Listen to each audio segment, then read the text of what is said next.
Okay, so we have this scenario, a young couple in their mid-20s, they're going to get married, they are really struggling, thinking whether should they save up to buy a new launch private condominium, or should they go ahead and buy either a resale HDB, or should they go for a BTO HDB. If you are in the same situation, probably this episode will help you a little bit. Alright, we hope to shed some light into our perspective.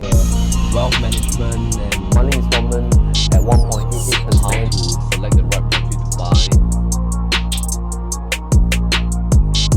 1 km. It's 1 km. Yeah, let me check.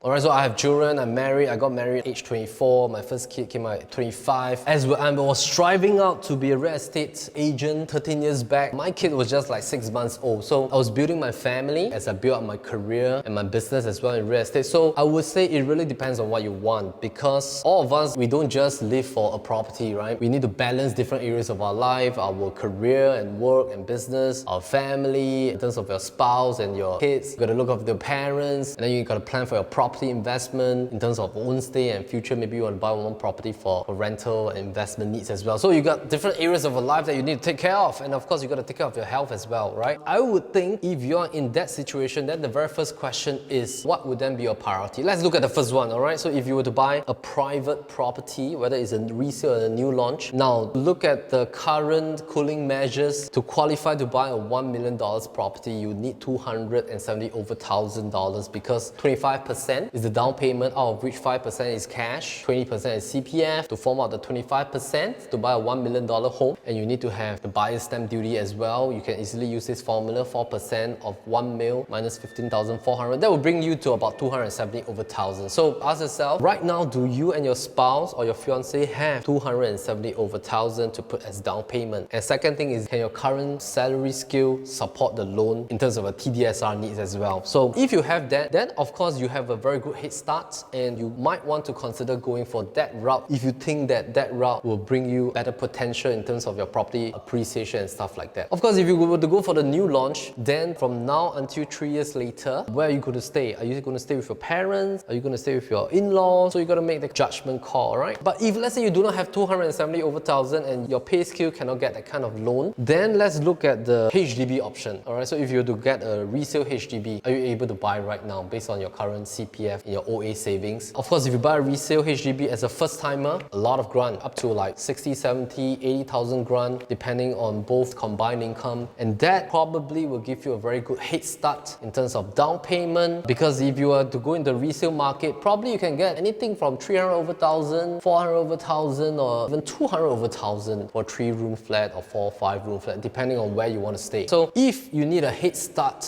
a roof over your head to build your family, you want to buy a resale flat first, because it will then allow you to get your keys within 3 months. You can start family planning, settle down your spouse and your kids, and then focus on your career. In any case, if you were to wait to store up 270 over 1,000, let's say to buy that condo, maybe let's say you need like 3-4 years to store up. But over here, if it allows you to actually buy first for resale HDB, and in 5 years time you fulfill your MOP, you can then plan to sell and buy that condo, or you can keep and buy another condo. Of course, you have to pay ABSD. So I think the fundamental factor is time. All right, what is the time and the opportunity cost, and to balance whether you want to settle down to give your family a place to call home versus storing up that 270 over 1,000 to buy a $1 million home. So I think you got to balance that few aspects. And of course, for BTO as well, when it reaches the 5 years MOP mark, there will be potential to have that kind of margin gain because the flat is new. But of course, that will then take you 8 years as well. So 3 years waiting period, 5 years to stay, and during that 3 years, are you going to stay with your parents and in-laws? So the same balancing question about where you're going to stay after you get married. Do you want to have a roof over your head immediately? So you got to judge for yourself. I hope that this pendulum will probably weigh in on all these factors that we just talked about, and of course at the center part will be time and opportunity cost being the main fundamental consideration point. Alright, so we hope that you enjoyed this episode. See you soon.